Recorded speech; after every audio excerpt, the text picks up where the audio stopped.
And here we are with the warrior mom herself. You've heard us talk so much about Tracy Slepcevic, an author. And, it's funny, Tracy, whenever, we talk about you on the radio show and the podcast and everything, I start reading everything that you've accomplished. And I start feeling like, gosh, have I even accomplished anything in life? But, just your entrepreneurship and your speaking and a health coach and now a best-selling author of the book Warrior Mom. It's great to have you here, Tracy. How are you today? I'm doing great. Thanks for having me. Oh, of course. Tracy, as we've been talking about on the radio show, is going to be our guest monthly on the Daily Autism Radio Show. And as we cover her more in depth as well on social media and podcast platforms and across LinkedIn as well. So, a lot of our audience knows a lot about you. They hear us talk about you. Melissa's been doing these weekly recaps of chapters in the book that are relevant to our life today, or maybe even pop culture and how it intersects with autism. Kind of give us a vibe. The one thing I always get when we talk about you, messages and stuff, is really the subtitle, A Mother's Journey in Healing Her Son with Autism. Kind of explain to the audience who maybe are just joining us, what exactly does that mean? How do you articulate that to somebody who maybe is just meeting you? So I'm glad you asked that question because I get so much controversy over my subtitle because so many people look at healing as something different, like cured or changed. And I never cured or changed my child. What I did was I addressed those underlying conditions so Noah could lead a fully functioning life. And a lot of that was gut issues, inflammation in the body, all sorts of different things, as to where he just really started to come to. So, as you talk about the subtitle, I was watching a TV show, The Chosen One, The Chosen, Mm-hmm. about Jesus and his disciples. And there's one scene in there where Matthew's parents are sitting down with one of the Roman soldiers. And the Roman soldier is asking his parents, why are you supporting him, going off and just leaving his job of being a tax collector and making all kinds of money? And they looked at him and they said, but this man is healing people. And the Roman soldier looked back at them and said, be careful how you use that word healing. And I'm like, wow, what a message I was receiving just from watching a TV show about healing. So I really do go into depth, especially for those individuals on the spectrum. They're the ones who question it a lot. And I explain it to them, and then they're grateful for that. I always come from a complete space of love in regards to whatever questions or controversy comes about, because everyone has different opinions, and I'm very open to hearing what everyone has to say, because it's not just about what I have to say. Yeah, you're right. It is the number one item that I get when we talk about your book and your platform and all the speaking engagements and interviews that you're doing too. And it's actually I'm thankful, and I'm sure you are too, that there was some controversy in that, because it kind of inspires people then to ask more questions. And so if we don't have conversations and ask questions, we really don't get anything out of anything. And that's really why I like you so much, as an entrepreneur and an author, really as a person. And I've met you in person too. And a lot of people, they do these interviews. They've never met the people that they talk to, but I've met you. I've met your family, fantastic people. But I just love that you were able to kind of have something out there on the edge like that and inspire a question. And even if it comes initially from a bit of a controversial perspective, that's okay, because then that inspires even more questions. I want to ask you, Melissa and I, we're almost 3 years into a diagnosis for Cal. He's going to be 6 at the end of July. And we got so much out of your book, and it was really kind of the first in-depth book that we read about autism. And when I mean in-depth, more of like a guidebook for parents, stuff that people could really get, consume, and then act on. And it's kind of a loaded, unfair question, a little bit, I admit, but what is the first piece of advice that you would give, let's just say a mom, to base it around Warrior Mom, a mom who walks out this week with a diagnosis of autism for her child? What's kind of the first thing they should do to get their head around this? To shift their energy. So set a clear intention for your child to lead a normal life. So I always say where the mind goes, energy flows, and it's very important. And when I had that encounter with my naturopath the very same day that Noah got his diagnosis, and he looked at me and was like, Noah is going to be okay.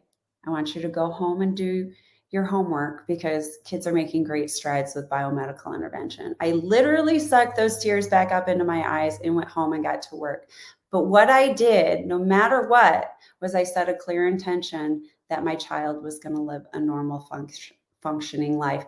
And that's the basis, that's the groundwork that because if you're looking at all the woe is me's and my kid's not going to live a normal life, I'm going to play the victim, I'm going to do this, and yes, it is very hard. You have to process it, give your time to process what's going on, do research, so on and so forth. But truly the number one thing that got me through this and probably got Noah to where he is today is to set that clear intention. Yeah, I think that's really good. We come into conversations with so many people, and I feel for the parents because, like you said, all the reasons to sort of become a shut in, maybe create a victim scenario for yourself, they're all right there. It's very easy. It's almost like a buffet of excuses of just to kind of fold up and give up. I really like the clear intention part. I was probably, it took me a few months. I was in a fog a little bit. It's easy to get in that fog. I mean, when you went through this, and part of the fog, I think for me too, was some of the recommendations from the pediatricians or the opinions and perspectives were kind of not really they weren't translating to some other things that I was researching, some other people I was talking to. I mean, did you go through that? Oh yes. The multiple times that my pediatrician told me that there were no solutions, that you are going to have to take care of your child for the rest of his life, that he wasn't going to live a normal life, all these things that I chose not to focus on. So in that aspect, I chose not to have a pediatrician because first of all, when I had asked her, because it took me 2.5 years to figure out what was wrong with Noah, when I had asked her if it was possible that my child could have autism, not an easy question for a parent to ask, as you know, she brushed me off and was like, no, he just needs speech, he's fine. And out the room she goes. So doctors these days are very programmed. They're programmed to prescribe for what ails, to have well baby visits, to give vaccinations, to, all these different things. Really, as so many parents come to me and they're like, well, what do I do if I go against my pediatrician? I'm like, why do you need a pediatrician? What is the point? Can you weigh your kid and measure them and do all these different things? Of course you can. Not that I'm saying take medical issues in your own hands. Doctors do serve a purpose, but it's overkill these days. There's no need. When I was a child, I did not go to the doctor unless I was severely sick. And even if I was sick, runny nose, fever, whatever, I just went through the motions. Our parents was just like, they'll get through it and it'll be gone. Obviously, if there's something severely wrong or a fever goes on for a period of time, or there's a skin condition or anything that's of concern, then yes, you can go to urgent care or you can go to the pediatrician. If the pediatrician chooses to treat your child, if you're not going to those well baby visits. So if not, there's urgent cares everywhere and they treat kids as well. So, that's really my take on it all, because when I asked her questions, or when I even told her that I was taking a biomedical approach and I had started this diet and he was doing so good, and she's like, that doesn't work, you can't do that. I'm like, oh yeah, I can. You're talking to the wrong woman to tell her that she can't do that. That's Tracy Slepcevic, the Warrior Mom, again, best-selling author of the book Warrior Mom, which is available now at warriormom.org. Same thing here, Tracy. Melissa went in and started talking about these delays and benchmarks and regressions and stuff. And the first thing from the pediatrician, and I researched a lot about the training that you get in medical school to become a pediatrician. It's very lacking in autism, if the word's even ever mentioned. But the first thing we got back was, how many siblings did you say you had? And we said four. And she goes, oh, well, now I understand. We don't need to look into this anymore. They're doing the talking for them. They're doing the playing for them. They're doing all the directional and everything like that. And then we went back again and asked again, oh, you have four siblings. And it seems like there's these built-in talking points, not just with pediatricians. I don't want to unfairly malign them because there's other industries and categories and sectors that do the same thing. But there are these kind of bullet points, these talking points where it's like, just stick to the memo, right? Stick to the talking points when it comes to autism. Let's not get curious. Let's not get creative. Did you kind of run into that too, or maybe you still do today? That's why I wrote the book. So, like I said, it took me 2.5 years to figure out what was wrong with my kid. And he was technically an only child. I mean, he has a half sister. So, and we had her every other weekend. But for the most part, we thought, oh, well, he needs to engage with other children. So it was the complete opposite. Early intervention is key. And this is where I struggle. So in part 2 of my book, I go through, what do you do if you think your child could have autism or another neurological disorder? What are the questions that you should be asking yourself?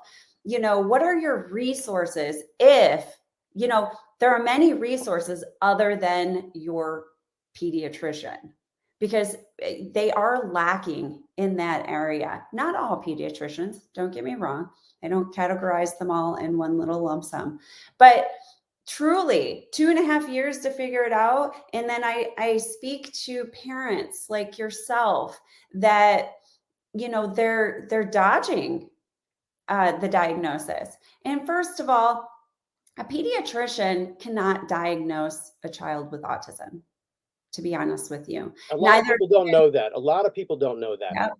Neither can a speech therapist. I talked to parents who are like, oh, my speech therapist said that he doesn't have autism. Totally not qualified. You need to have them see a clinical psychologist. They are the only ones who are truly qualified. You can have a doctor say, I suspect that your child has autism. And they can even write it in their records. They can do whatever it is that they need to do. And they can refer you on to a clinical psychologist or somewhere to get an evaluation. Now, I had to jump through all kinds of hoops because my doctor kept giving me the runaround and I didn't know any better, which is why I wrote my book as kind of like a guidebook. I gave him a story of hope and inspiration that regardless of what comes your way, if you set that clear intention, you can accomplish so much with your child. And there are no contraindications to addressing gut issues and underlying conditions. There just really aren't. What? Your child could live pain-free and feel better. And, even if they don't regain speech or all those things, it's not the end of the world. There are so many different therapies out there that are assisting these kids. Like a movie just came out, Spellers. It's a documentary led by J.B. Hanley, because the impact that Spell to Communicate made for his son, who, regardless of the biomedical intervention that they did, which they did agree that, he was in less pain, but he still couldn't communicate. He was still non-speaking. So Spell to Communicate it's huge. And now it's really blown up ever since this documentary, which is so wonderful, has come out.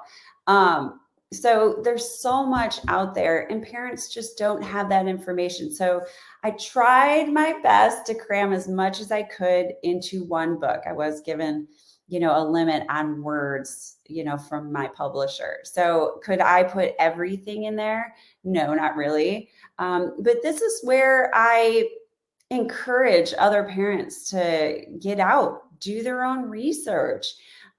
Be careful what you Google.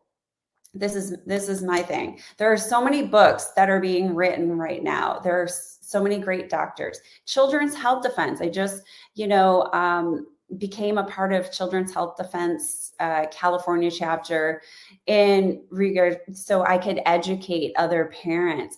And it's a great source of information and guidance. And even before I wrote my book, I would always refer to Children's Health Defense, their website, and all the studies that they've done, and all these great doctors and scientists that have come together to give their knowledge and expertise to, to make such a difference, to get this information out to the public for these parents. So I highly recommend that. A lot to unpack there. Real quick, Speller's fantastic, like you mentioned. The cinematography, I mean, the story's fantastic, obviously. But the time they spent, I mean, I'm watching this movie and it's like you're having this sort of emotional experience, just the way that I guess the cinematography is the only way I can put it, but it was just, I don't know, it was a very captivating experience. You didn't just feel like you were watching a movie. I mean, you were just really going along with it. To your book being a guidebook, 100%, because so often, this happens with me all the time. I'll read a book and then I'm done reading the book and I get pissed off because I can't remember anything I just read. It's like it all just kind of washed through me. But the way you lay it out, and so it is a guidebook, you can kind of go back through and say, okay, no, I needed to start here. I needed to look this, I needed to do that. I also think your mention of Google and being careful is so important. You know, a lot of people still don't realize Google exists to show you these keywords that were paid for. And in some scenarios, those keywords were paid for to block other organizations, people, brands, whatever, to not get those spots. So you've got to really be careful with Google. I mean, people can go like directly to PubMed to look up research. And, oh my gosh, I've read so many research studies, and there isn't anything in my book that if it was scientifically proven that I actually referenced the research paper. But it took me a long time to find out where those research papers were, and to really learn how to maneuver like through PubMed and how to put in those keywords that assisted me in getting that information out there.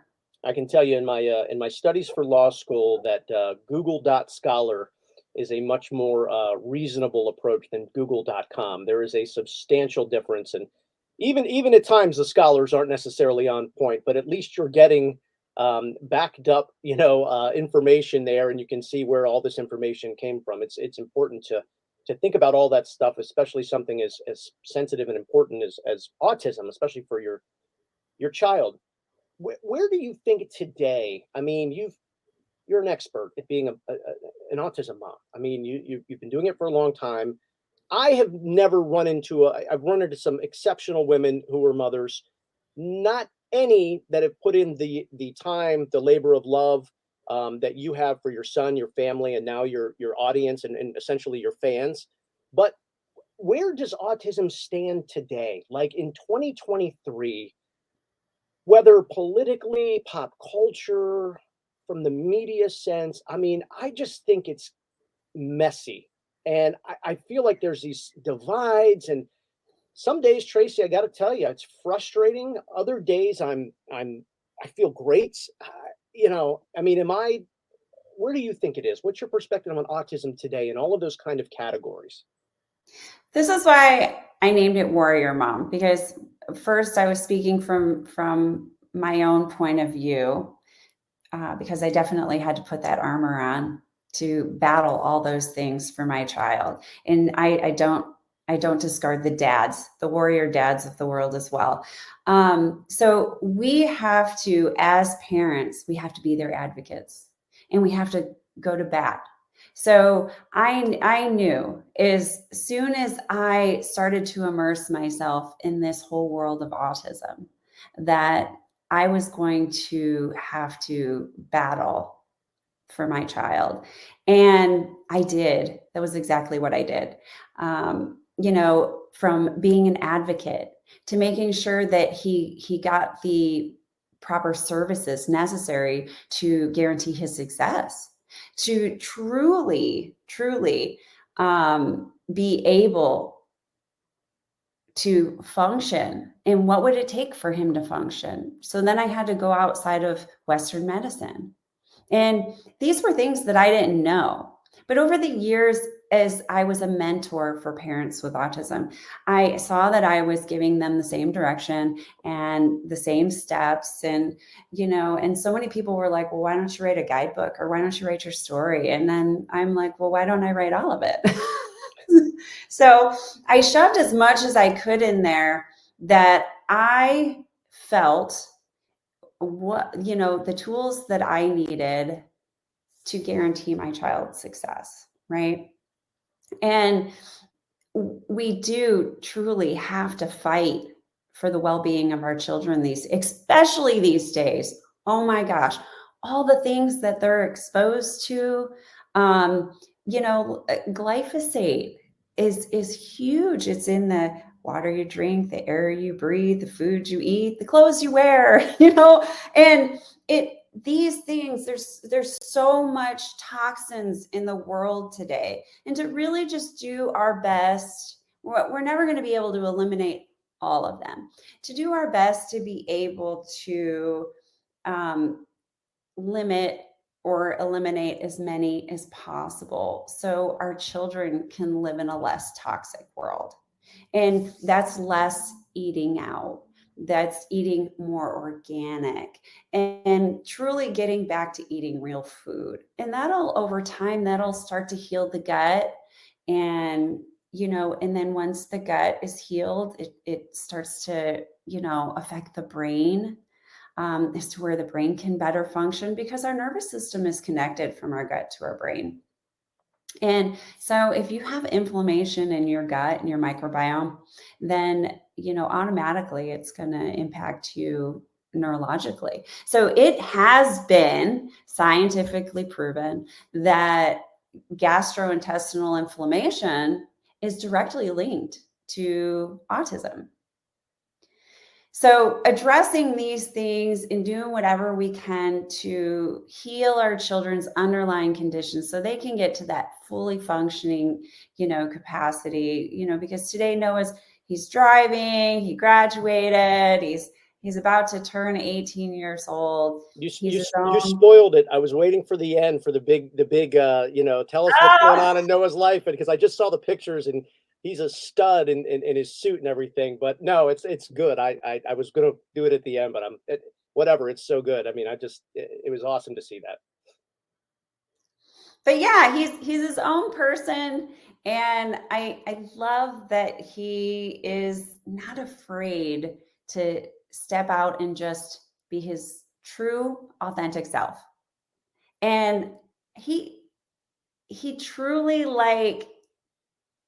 has made me grow so much, because I was always stuck on, Noah, aren't you afraid what people are going to say? No, Mom, you are. And I'm like, wow, oh my goodness, I am.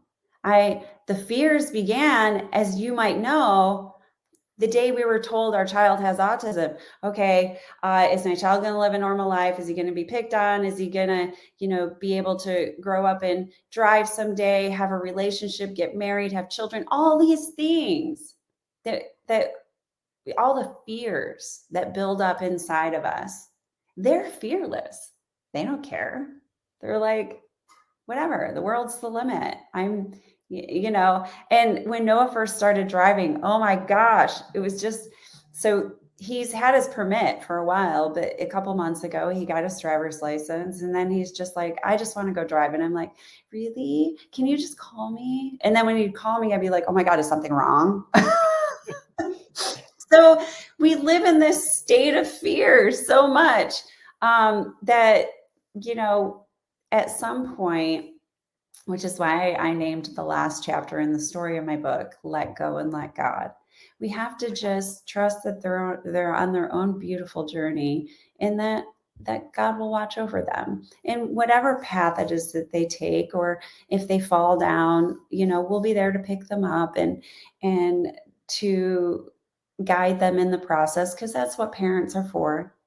But he gets to have his own experiences, even if it's things that I may not like. Like right now, Noah refuses to follow those dietary guidelines that I raised him to follow. So there's consequences, there's health issues and stuff like that. And but at some point, I can only teach him so much. I give him all his tools necessary for his success.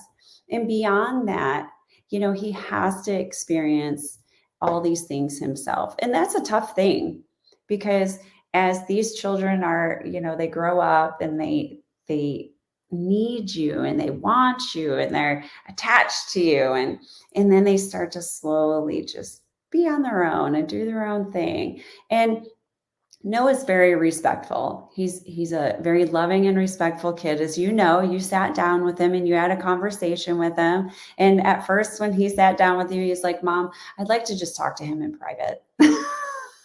Which, Like, by the okay, way, leave was so impressive. I mean, first off, I mean, I have 5 kids, and my oldest is 16. It's hard to find kids that want to have a conversation with people, for strangers especially. He was all about it, but not only was he all about it, it was clearly going to be on his terms as it related to his mom and dad being there. He wanted it was really Melissa and I talk about this all the time. I've told you before. It was really a very cool moment for us going through, the initial part of a diagnosis, but honestly, Tracy, seeing what's possible. And you talk about him driving, and you talk about him, being able to go to graduating high school. But even this is what I love the most, and maybe this is strange, but the fact that he could say, you know what, Mom, I appreciate what you've done, but as far as this goes with the diet stuff, I'm just not into that right now. The fact that he is able to consume this information, have an opinion about it, articulate that to you, and then make a decision. And I know for you it must be like, listen, my whole life was was about keeping you healthy and everything like that. But isn't there something very adult of him being able to say, I'm not doing that right? I mean, that must make you feel good, maybe in a different kind of a way, but it's got to make you feel great. It does. He's gaining his independence. And I Right. think getting a driver's license is the first start of a teenager gaining their independence. Is they're like, oh, I can leave the house and I don't have to ask mom or dad to drive me here or there or whatever. I can do, certain things within limits. I mean, he's a good kid. He doesn't drink, he doesn't do drugs. He's very the good thing about Noah is he's still a right or wrong child, right? Or a young man. And he knows that if something is not good for him, or that other than the whole diet thing, that I got, Mom, you deprived me of all these foods that taste so good. And I said, yeah, because they're like addictive and bad for you. So, but other than that, I mean, he truly is like coming into his own, and I'm so proud of him and, the wonderful young man he's grown to be, because he's just a great kid. He is a great kid. He's got a great personality.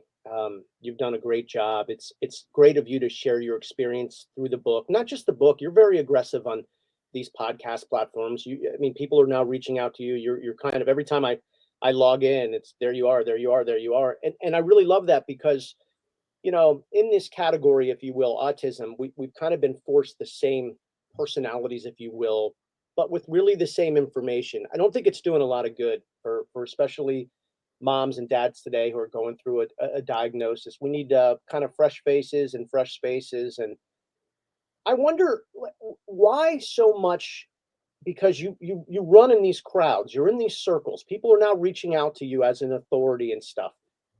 Why all the controversy? Like, why does it have to be if somebody like you says, the gut and other things with pediatricians? I mean, why now is it just like everything's a conspiracy? How did autism get to that point? Do you have any recollection of the turning point, the divide? Like, when did it happen? I mean, I'm well aware of when it happened, when his regression happened. And our world today, especially today, since COVID times, is very much controlled by big pharma, big industries.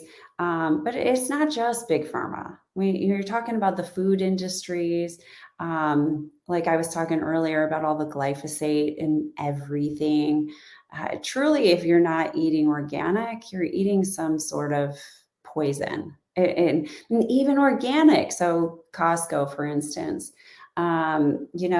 puts this coating on apples or whatever that is, you can't digest, is toxic or whatever, but it passes those organic standards. So, I always encourage, if people can, grow things out in your yard. Even if you have a little small garden, start small, go big, whatever it is that you want. But God forbid something happen and we don't have a connection to food sources, we can always go into our backyard. Now, not everyone can grow food year round. Obviously, they have winters, across the United States. But really learning where your local food sources are. Go to your farmers markets, talk to your farmers, talk to, people in your community, and really get out there, because it isn't just making yourself aware of all the toxicity that is going on in this world, but to also educate yourself on how to keep it clean, how to truly I started doing this presentation because I'm going to be doing a presentation on environmental toxins and its effect on our health, just as individuals. And the information, if you saw my slides, it's like I put so much stuff in there that I could literally do a whole book on environmental toxins, and it would be pretty lengthy. So there's so much to take into consideration as to what can contribute to the regression of these children. And you can have a genetic predisposition for anything, but it's going to be some sort of environmental factor that triggers it. And that's what parents need to take a look at, not to attack on, but it has to look this way, or it has to, go a certain direction, or, but to really, what's healthy for my child? What am I shoving in my kid's body? No matter what it is, what is going into my child's body? When you want to know, today people are more aware of the toxicity in the world, especially since COVID times have come about. They're starting to question more. But then back then, when I did all this stuff with Noah and I did everything that my pediatrician told me to do without question, I just didn't know any better. I really Give me didn't. the one thing. What's the one thing you did? Pick one thing that you did for Noah that people were like, "What? You did that?" Like, what's the one thing that turns people's heads the most? Diet. You'd be surprised what eating real food can do for a person, and eliminating sugars and gluten and dairy and soy. And people are like, but people have been eating bread for centuries and it didn't affect them. Of course it didn't. It wasn't genetically modified. It wasn't heavily dosed with glyphosate. It wasn't mineral depleted. All these things.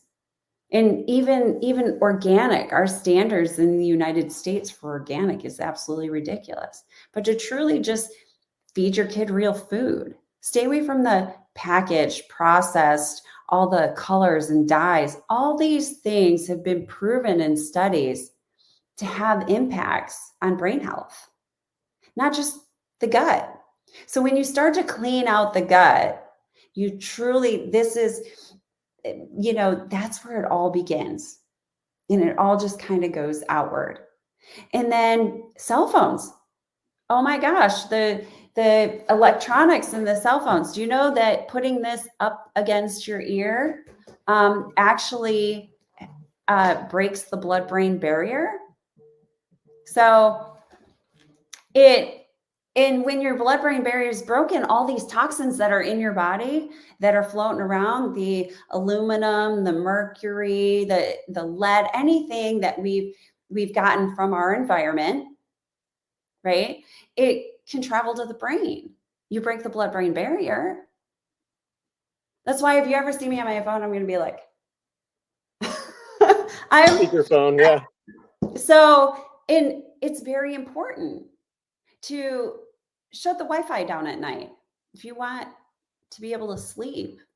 Or I actually, because the closest thing to me is probably my phone because I set an alarm, but I put it in a Faraday bag. My alarm will still go off, but I'll put it in a Faraday bag as to where it's not harming me. That's the thing that's so interesting. It's not like we're going out of our way to harm ourselves.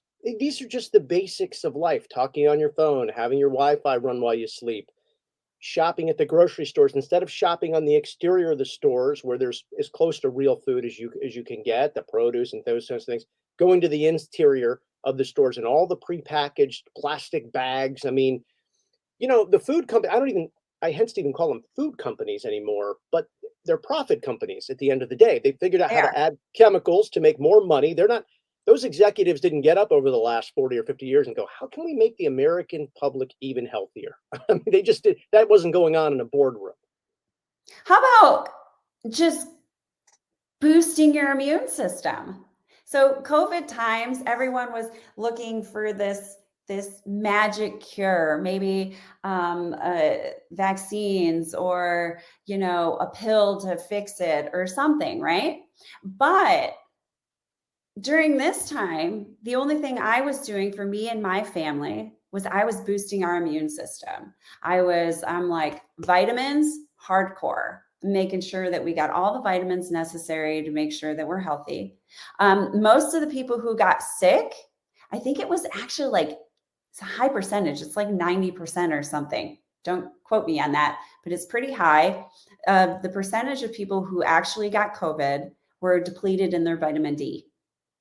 That's so important that when your body is depleted in vitamin D, it's susceptible to illnesses, cancer, all these things. And for years, since I've been on this road with Noah, the number one thing I tell people, you have to take supplemental vitamin D. You don't even get enough from the sun. You just don't. Take your supplemental vitamin D. Yeah, I'll tell you, it's part of the reason why we won't move. I mean, it's not all the reason, but to be on the Gulf Coast of Florida, 325 days of sunshine a year. I mean, I'm just not passing that up for Cal to get outside, get exercise, fresh air, all the vitamin D, the salt water. I mean, you think about those things. I mean, this autism, it changes your life. It changes how you think about things. It changes careers and opportunities. And there's some things that are just non-negotiables. And, that one for us, certainly is. Tracy Slepcevic is here. She is the author of Warrior Mom, for those listening on our podcast platforms without video, and our radio show right now, warriormom.org is how you can connect with Tracy. Not only get the book, but connect with her in all of her socials and upcoming events and talks and things like that. And that brings me to, and I guess I can add this to your line of already very impressive titles in your ever expanding business card, Tracy. But let's talk about this event. You've had this idea for an event for a while. We've been talking about this, I don't know, maybe over a year or so. But now it's kind of a little bit more developed, or maybe even in stone. I'll let you talk about it. Okay, so years ago, from about 2005 to 2012, my husband and I ran a disaster preparedness conference. So we used to do 11 events a year all around the United States. And I loved planning those meetings. I loved being a part of events. It was just my wheelhouse. I thought it was so much fun. The stress of putting everything together and making it happen, and then seeing the end result was just nothing short of amazing. So, and then I used to work for Hyatt Hotels, and I did the same thing around all the events on the floor. But fast forward to today. So my dream for probably a good 10 years or so has been to run an autism event, to really educate those parents on addressing those underlying conditions associated with autism, and truly like hearing from the best speakers that there are on the planet. Dr. Andrew Wakefield, Dr. Brian Hooker, Dr. Judy Mokovitz, Dr. Pierre Corey, possibly Del Bigtree, all these amazing doctors that have been on the forefront, Dr. James New, all of them who are all going to be speaking at the conference in educating parents on, what environmental toxins to avoid, how to address all the toxins in our body, and how to just really heal from the inside out. And mind, body, spirit. So I've always been trained, and in my training, that you don't just heal the body, and a lot of times when you heal the body, you heal the mind, and spiritually you can ground yourself. But when you make that connection to healing, and I do mean healing, not cured or changed, so much can happen. So Here come the emails. Here come the emails. I can feel them pouring in. So I created autismhealth.com, which it's Autism Health Summit. My very first event will be February 2nd and 3rd at the JW Marriott San Antonio Hill Country Resort and Spa. Currently, if you buy a ticket all the way up until the end of July, you can get $100 off a ticket. And I'm only doing it until the end of July. So from now until July, if you go on autismhealth.com and you purchase a ticket, you go under tickets. You have a choice to get a regular general admission, or you can get a VIP. For the VIP, you get VIP seating. You get to be part of the VIP reception Saturday evening, and to see Dr. Andrew Wakefield's new motion picture, Protocol 7, which I'm super excited about. So all these exciting things that will be happening, and they can be a part of that as well. So if they go there and they use the promo code AHS100, so Autism Health Summit 100, they can get $100 off their ticket, but only till the end of July. Till the end of July. That's great. And then the website again is autismhealth.com. Correct. Autismhealth.com. And you've got that promo code AHS100, $100 off, and that's only until the end of July. This is really cool. I'm excited for you because I know this was a passion of yours to after you wrote the book, and we talked a lot too about, which is why you're such a player in this space. And really what I mean by that is that you take this serious. This is what you do. You've talked before about a calling, and this is where you are and who you are and what you're doing. I know that this event was big for you, and it doesn't surprise me that you were able to get it done so quickly because of your drive, but I appreciate that you've done it. I will also say too, you'll hear these great doctors. You obviously are very connected with all of these folks and these people around the globe, but also a great opportunity for people in this space, parents specifically, to get together and see and talk to and touch other parents who have an autistic child. We are real people. There are more out there, and it's good when we get together. And I also say too, if you're somebody who maybe is more of a veteran in the space, but people, parents specifically, who are going through this in the initial stages, this would be great for you to get them to this event. Because I got to tell you, like we didn't have anybody in our life that was really, the people the characters, in our life were like, he's going to be fine. You're overthinking it, this and that. But if you're somebody that can be somebody else for parents who are just going through a diagnosis or have just gone through one, and whether you gift them a ticket to this or can help them get there, I think that's really important. I mean, I wish we had something like that, and we're not that far into it, just a few years, but I really wish we had, kind of that support group or somebody that said, hey, this event is going on. It's important. It's beneficial. You should meet these people and you should hear what they have to say. I think that's really important.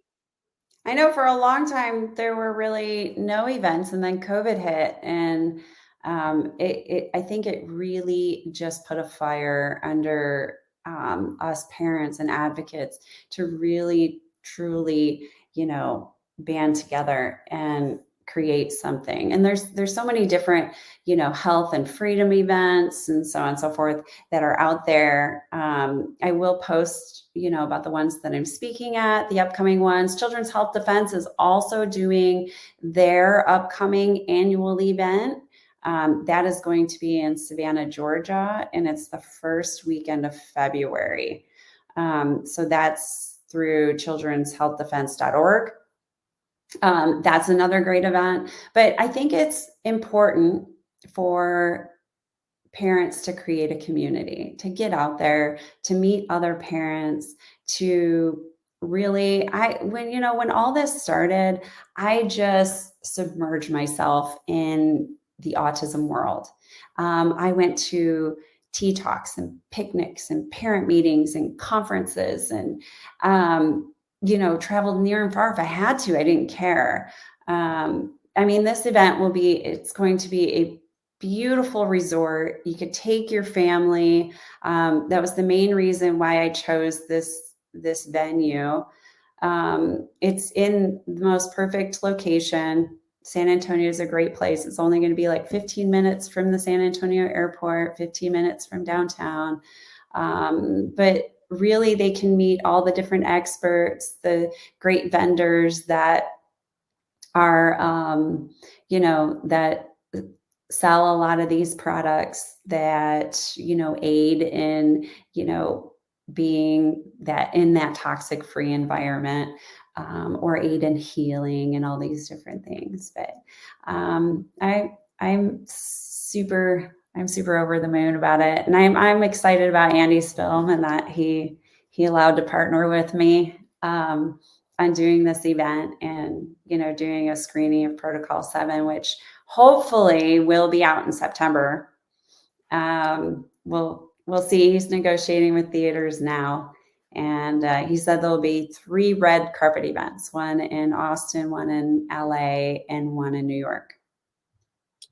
Awesome. Autismhealth.com. We'll be talking a lot more about that summit in the months to come, as we'll have Tracy, the Warrior Mom, on monthly, at least monthly, through the radio show and podcast platforms or social videos and across our LinkedIn platforms. And, really that's why we created Daily Autism. You talked about parents having a support group, a network and stuff. And, it was interesting. And we went through this and I just wasn't really interested in talking about anything else because this was just so real to me. I almost couldn't pretend like, what am I supposed to do? Just go to a job every day and just be this guy for 8 hours?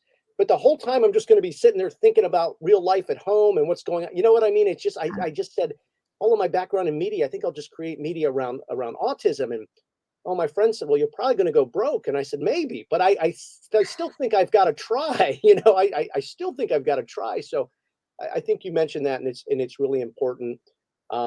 Real quick before we go, I know I told you I was going to keep you about 20 minutes, so I'm only a half an hour over.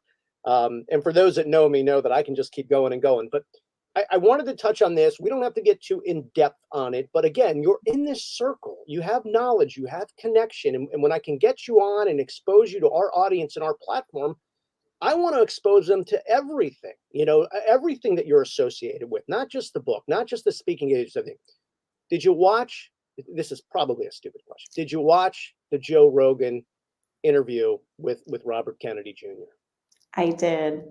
Okay, just give me your. Just throw it at me. Just your reactions. What do you think? Okay, so for many years, as I've been battling as an advocate, especially here in California against the bills and everything else, I have side by side with Bobby Kennedy, speaking at every event and using his resources, creating Children's Health Defense so he can have those that community of doctors and scientists, and you're talking in attorneys, you're talking about the best of the best, to gather that information. And so for him to be able to have a platform like Joe Rogan's, to really be able to get it out into the world and to just be able to tell his story. I mean, it was long enough that he even thanked Joe Rogan. He's like, thank you for giving me this opportunity to just talk and to tell my story and to share this information without cutting me off, without limiting my time or anything. As to where the man is so incredibly passionate and knowledgeable. He's an incredible advocate just for human beings in our survival. First, fighting, big environmental issues, with cleaning up the waters and big industrial companies polluting our waters and all the lawsuits that he's filed. And then this group of parents comes up to him and was like, please, please help us. And he couldn't say no. And I know for the longest time, he had no interest in running for president, but he's like, for me to save lives, I have to do this. It was very much a part of his legacy as well. I don't know if you know much about the Kennedys, but it's, both Bobby Kennedy Sr. and RFK or JFK were big advocates for better living for those who were neurologically disabled, right? Because back in the day, they'd shove them in these homes. They were horrendous. They were horrible. No human being should ever be locked away in those types of institutions. And they were doing their best to make their world better and addressing, the issues that revolved around kids with, individuals with disabilities, not just kids.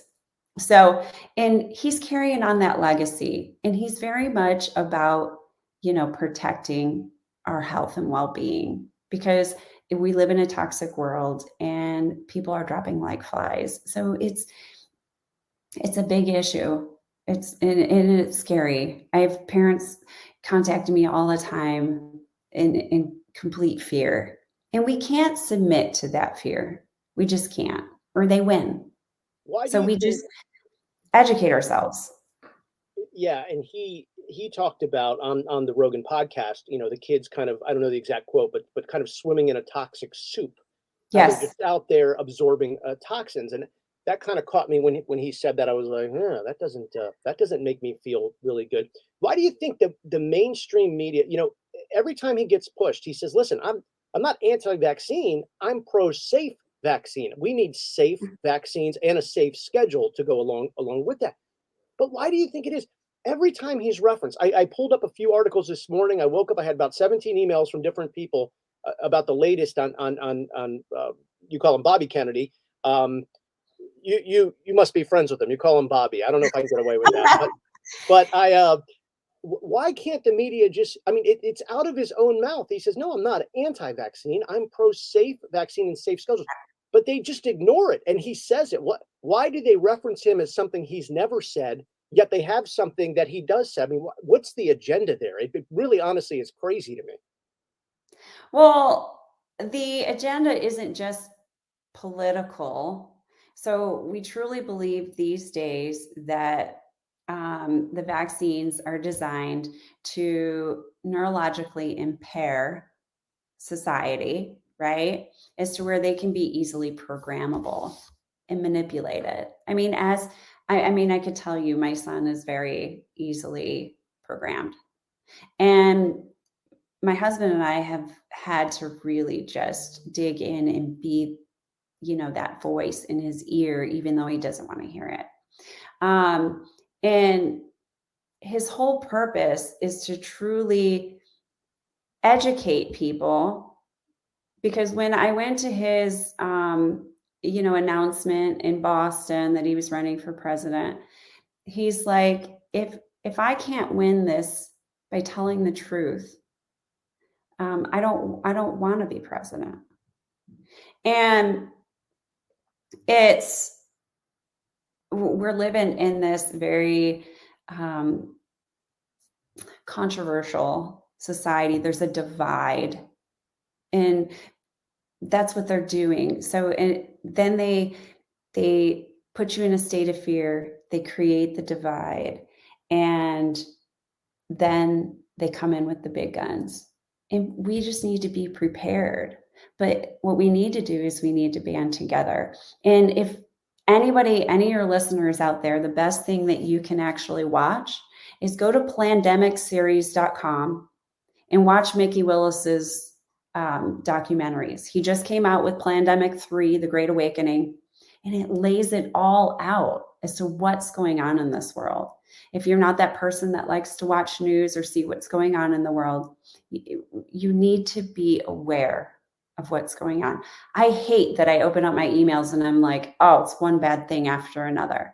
But I'm happy that I have the knowledge that I can prepare myself and my family for, that time when something happens. I can't even say if anymore. We're on the verge of a collapse.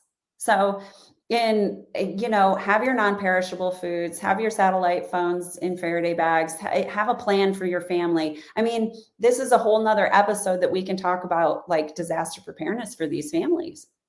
But to really become aware. And Kennedy is doing a great job. And what I love, what he said in one of his interviews, he clearly stated, if I'm wrong, prove me wrong.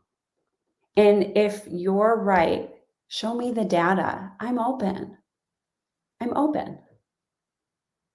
And nobody will do that. They'll slam them all day long in the media, but they will not show the proof or the data because it's all been debunked. I mean, Andy did that with his Vax series, and now his motion picture coming out, Protocol 7. It's just a storyline of what's been going on. I think this is going to be one of the most interesting. I mean, forget about general election, just primaries. Because obviously, Robert Kennedy Jr. is running as a Democrat, where now that is the sitting president, who rarely faces much of a battle within. It's usually an unknown kind of fringe candidates and stuff. You don't see many candidates like that getting on Joe Rogan, one of the largest audiences in the world. Forget the country, the world, and there he is, and great interview. The world, more specifically us, the United States, when we started to give up on critical thinking, or at least preaching that kids, this was a couple decades ago, didn't need to critically think anymore, and now kind of here we are. But I just think it's fascinating. I ran a couple of polls on LinkedIn the last year, and they were both the same, and it was just, would a political candidate's stance or policy on autism change your vote if they were in fact in a party that you didn't vote for? The first time I ran it, 74% said yes, which is unbelievable if you start looking at research design. That's a number beyond anything you could ever understand. The next time I ran it was 82%. And I'm not talking about like 15 people. These were hundreds and thousands of people that were voting, and I ran them across 7-day time spans. It just goes to show where autism is now in these people's lives. People are willing to say, you know what, I could care less what's next to my name, whether it's an elephant or a donkey or a hyena or a dolphin. I don't care anymore. We need honest, authentic leaders, honest, authentic policy. And we don't care where they come from and the name of their family and what they voted for on taxes or any of this other stuff. This is very serious business. And it's not just autism. As you were talking about, the toxicity of all of these things, they have a span of negative effects, not just over our lives, but people who are going to procreate and have kids and on down your family's line. It's just incredible, though. I'm glad we're in that moment. I mean, I'm sad that we have to be here, and what you had to go through, where I'm going through, and these millions of other families. But I'm finally glad that we're at a point where people would say, no, this is more important than the headlines of whatever news channel you watch. This issue is more important. I agree. And somebody deserves to step up and go to bat for these kids and for the families. I mean, autism is skyrocketing. And it's not just 1 in 36. So if for those of you out there who don't know how this whole rating system works, the CDC will do, they come to this conclusion based on only 8-year-olds, right? You have those that I believe still develop autism at a later age, or those who slip through the system or the cracks because doctors are not, referring to the proper, for the proper evaluation. And like they didn't even want to diagnose your kid with autism. Because then once you have that diagnosis, you have a whole bunch of services, they go into the system, and they are one of those 8-year-olds that is diagnosed with autism, right? We don't want to see that. So when you and I were kids, autism was 1 in 10,000. It was unheard of. It truly was unheard of. You didn't see kids with autism in your classrooms. You just didn't. Our idea of autism was Dustin Hoffman's character in The Rain Man. That's why I mentioned it in my book. I'm like, I had no idea that there's this huge spectrum and they're all different. So I just watched it the other day, the first time in, I don't know, 20, 25 years. And obviously the first time since, my child's autistic.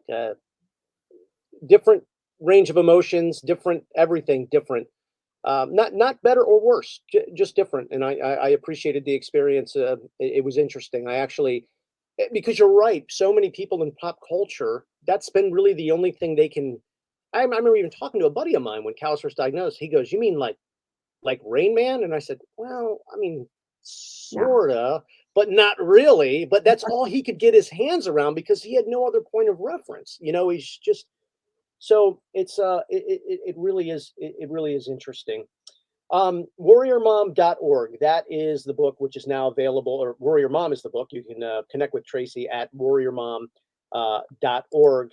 Before we wind down, Tracy, any last thoughts? And if you want to recap real quick the Autism Health Summit, I think that's really valuable. Again, we're going to be talking about that all summer, all fall, into next year on the radio show and across all of our platforms. But real quick, if you want to kind of reference that again.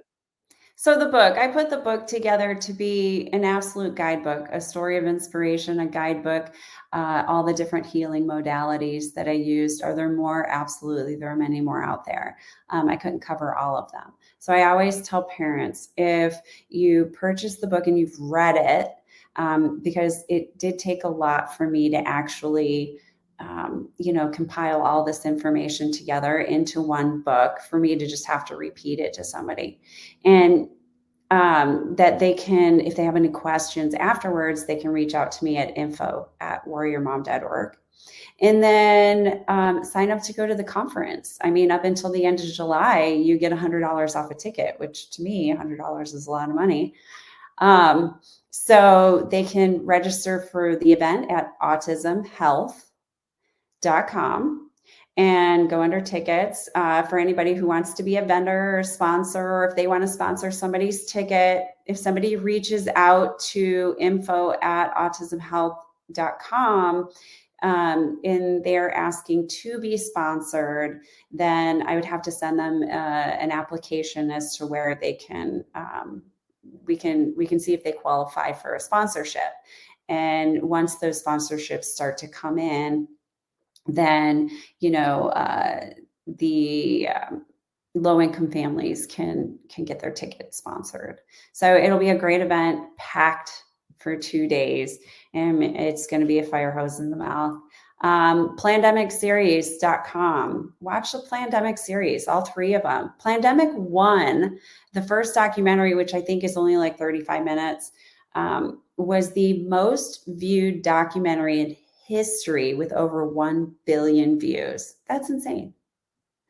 So people are watching.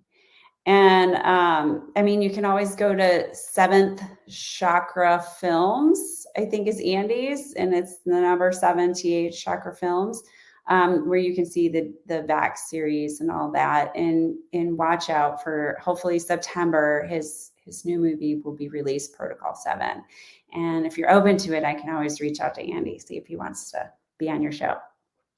I would love it. I would love it. And eventually, I feel like maybe Bobby, maybe we may be able to get him on eventually. I really, and in all seriousness, I mean, even talking to you in this hour, there's been a lot of width and a lot of depth. I mean, I really like hitting all of these touch points of autism. I really do, because everybody's in a different spot right now. Parents, the saying, if you met one child with autism, you've met one child with autism. And so, I know we've all heard this millions of times, but there are new people who join our platform every day. And so, I love the opportunity to talk with you. I always do, because we're able to jump from this topic to that topic to that topic and really just knock down all of the issues and all of kind of the touch points that are going on. And as we know, I mean, even since last week in the world of autism, there's been 4 or 5 major stories that have come out. So it's nice to be able to follow up with you on that and hear the updates from you. Again, absolutely. So yeah, anytime, I'm well, here. of course, you'll be joining us at least once a month on the platform across our radio stations on the Gulf Coast of Florida, and our platform that is worldwide. That is Tracy Slepcevic, the Warrior Mom. And again, you can reach out to her at warriormom.org. Tracy, we will talk very soon. All right. Thanks, Marc. I appreciate your time.